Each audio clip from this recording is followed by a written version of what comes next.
someone tell you what you have to do? You have to do this, that, or the other thing. All of you like that, don't you? When someone tells you you have to do something. Why is it that we don't like to be told what to do?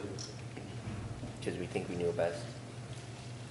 Because generally people who are telling us what to do don't know as much about things as we do, right?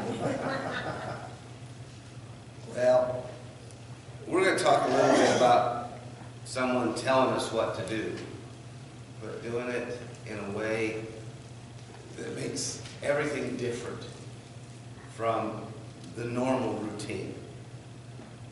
As we move through the Sermon on the Mount, Becca has read the passage for you this morning. Jesus came to the Jews, and he's talking to people who were very stuck in their traditions. And they knew all of the rules. And they knew that if you broke certain rules, there were certain punishments that went along with that. And everything was spelled out. And you read through the book of Deuteronomy and Leviticus, and you read all the laws in the Old Testament about how people had to conduct themselves and how they had to wash themselves before they worshiped and all of the things. And it just seemed so cumbersome. But they had become so used to the law that many of them just spouted off the words and didn't live by it. Jesus himself knew, as he stood there and he looked out at this group of people, he knew that they all resented the religious leaders and the political leaders because they said, you have to do this or that. And then what they didn't say was, but we don't have to. We can do whatever we want. Does that sound like a place you know of today? That you can't do that. Well, let's go ahead and finish it, but we can. And Jesus knew that the law was not making a difference because those who were willing to obey it were feeling stifled by it. And those who knew it really well, the religious leaders, were just using it as a tool to keep people in line. And they were disobeying it themselves. And so I want to talk about the law and grace. Where did the Ten Commandments come from? They were part of the Levitical law. They came from God, telling us this is how you're to live your life.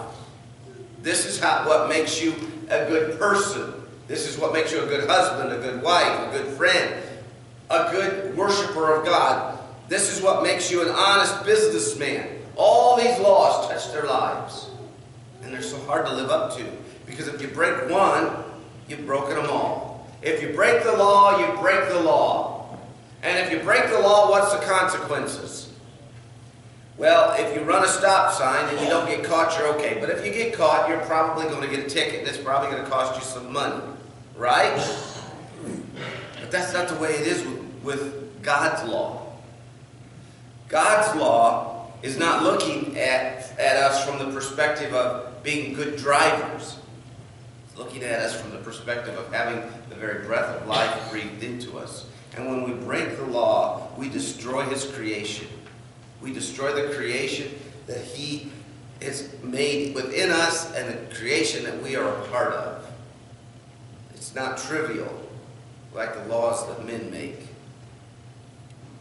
And so the wages of sin is death. It goes back to the Old Testament, clear back to Adam and Eve, when we're told that because of sin, these physical bodies die.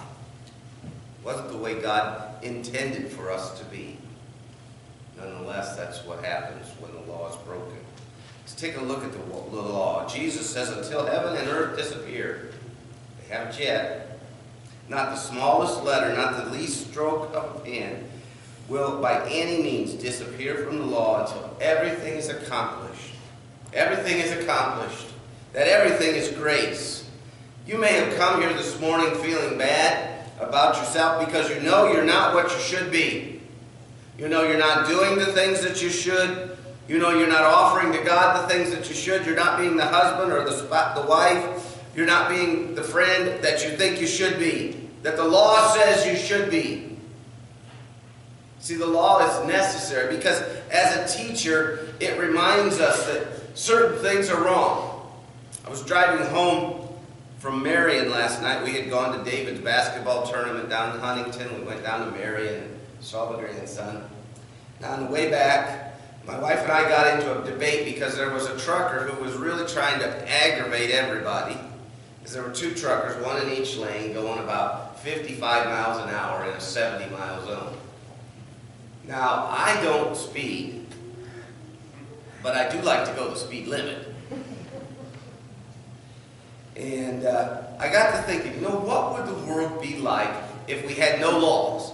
And God, or if the government just said, be nice out on highways. What would it be like? Do you think that maybe your interpretation of nice might be different than mine? Do you think that a truck driver who makes his living driving a truck and putting up with all of us less experienced drivers might think being nice was different than what I think is being nice? Can you imagine how stop signs, when we come to those, how backed up it would be if we all were so nice? Oh, no, you go ahead. No, you go ahead. Why do we have laws?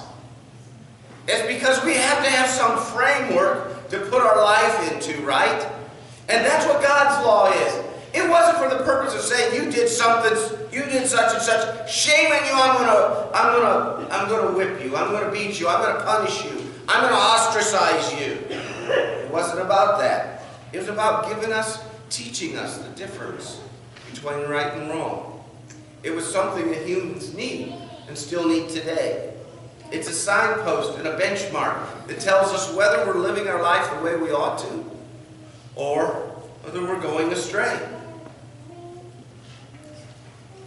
The law also is inflexible. When I break the law, now sometimes people will show me mercy, but that's the hands or the actions of another person. When I break the law, what are the consequences? I'm not talking about getting by with it. I'm not talking about someone being nice to me and letting me get by with it. The consequences of breaking the law is punishment. That's it, period. The law itself is inflexible. The law sometimes in our culture today is used to control and to manipulate and to threaten people with. The law is inflexible. And it's only by mercy that it becomes flexible. We'll talk about that in a minute. The law is obeyed because when we hear it and we know that there's punishment as a result, we have an obligation to ourselves. That when I pull up to the stop sign and there's a cop sitting there, I stop. How many of you have ever passed a state trooper on I-69? Any of you bold enough to do that? I recall once I was driving an ambulance. As you know, when I was in Colfax, I was an EMT. And I was driving, it was the first time I'd driven the ambulance. I actually hadn't even been certified, but a call came in and I was the only driver. I didn't even know how to turn the lights on. I just had driven it around the block a couple times.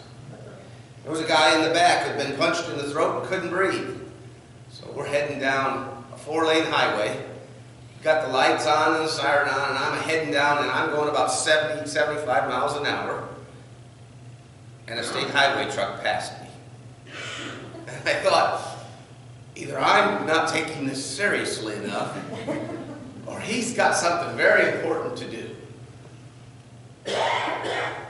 When we got done, the guy in the back, the MT in the back, was really upset about that, so he wanted to turn him in. But he hadn't taken time to find out what his license number was. Didn't know who he was. Why would you get upset because someone passed you? Because he broke the law. You don't do that. You just simply don't do it. The law is the law. And when we know it's the law and we know it's what someone in authority says we must do, it creates an obligation to obey the law. There's probably not one of us here who could say, I have never rolled through a stop sign. No one here could say, I've never driven over the speed limit. Anyone say that? Okay, Becky can say it. Okay, there you go. Just wait. Guys, I hope you can say that when you're 25. And so do your parents. Well, when I have a motorcycle, it's going to be kind of hard. So. Unlike man's laws, though, God's laws are always just. So I may think that man has made a law and it's not fair, and it may not be fair. But with God's laws, when God says, thou shalt not, and this is what I want, it's God's law. And I fall short, don't you? We fall short of God's law. And so Jesus is looking at all these people, all these poor people, and they didn't understand the law because the teachers of the law had perverted it and made it something that you use to manipulate other people. That's what it had become to them. So, but unlike man's laws, God's laws are fair and just and real and for our own good. Now, in the book of Job, you all know the story. Job is feeling sorry for himself, and you know something? If I had been through what Job had gone through, I would be more than just feeling sorry for myself. So if I put myself in Job's position, would I get to that point where I would ask God, why are you letting this happen? That's the first step to blaming God, is asking Him, why are you letting this happen to me? You could fix this, God. You could solve this if you wanted to. That's the next step. Therefore, it's your fault, God. And God answers him and says, out of a storm, he says, who is this that obscures my plan with words without knowledge? Oh, could God say that about all of us every moment of our life? Who is this that obscures my plans with words without knowledge? Brace yourself like a man. Oh boy, when God says brace yourself, you better brace yourself. I will question you, and you shall answer me. I'm not sure I would want God cross-examining me. But that's what the law requires. And someday, those who have rejected Jesus Christ and felt like His laws were not important or inconsequential will stand before the throne just like you and me. And they'll be questioned. And just like you and me, they'll have to say, I'm a sinner. I broke the law. I deserve death. But unlike you and me, there are some who will have to say, I don't have any mercy. But because of Jesus Christ, you and I do have mercy. You see, the law can only result in reward or punishment. Now, I probably shouldn't say this because I don't speed, at least not intentionally.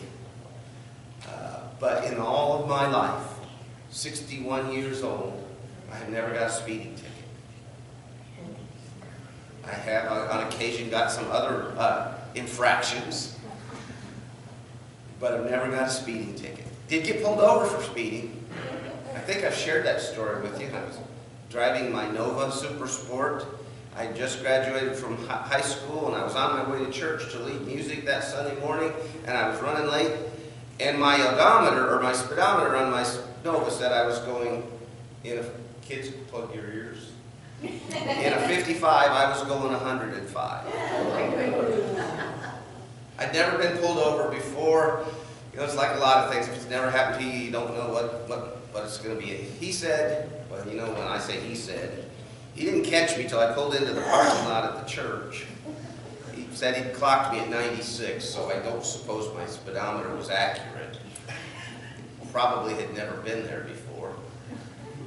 And it never got there again. Now, what could he have done to me? I was going to church. But he pulled up next to me and he went like this. You ever have a cop do that to you? That's not good news. And I got in the passenger seat, and he says, you in a hurry? I but there wasn't really a lie on that. I mean, he already knew I was in a hurry.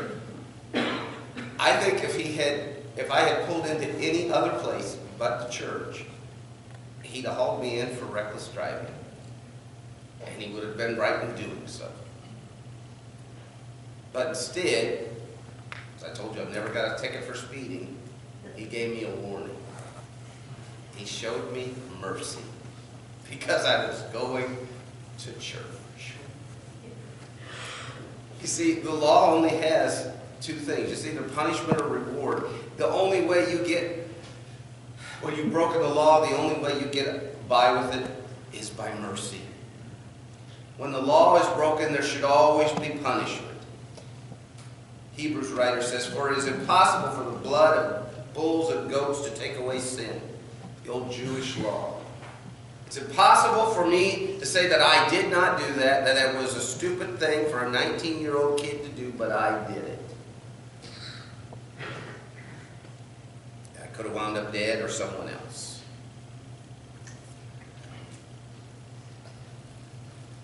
The law exists to protect us, and when we break it, there's punishment.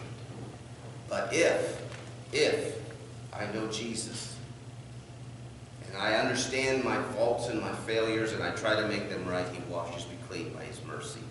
And that's the second part of what Jesus is telling this group of people. Now understand that they had lived under the yoke of bondage where people had told them, if you don't do what I tell you to do, because I'm the religious leader, if you don't do what I tell you to do, I will punish you. I will ban you from the temple. I will have your community ostracize you. I'll have you stoned if you don't live the way I want you to live. That's how the law had been used against them. It had become corrupted. And Jesus looks at these poor people who didn't understand right and wrong to the extent that God wanted them to, because it had been so perverted. And it's not lost on me when I see how our nation, a nation that was once built on godly principles, has lost our way. That we're not just exactly in the same place as they were. But Jesus says to them that that grace is better than the law, and it's better than punishment. Yeah, you deserve to be punished when you break the law. Jesus said, I haven't come to abolish the law, but to fulfill it. So he's not telling us, don't do these bad things. He's not taking the Ten Commandments and throwing them out and just saying, just be nice. He says, these are guidelines. There's a teacher that tells you how to live your life.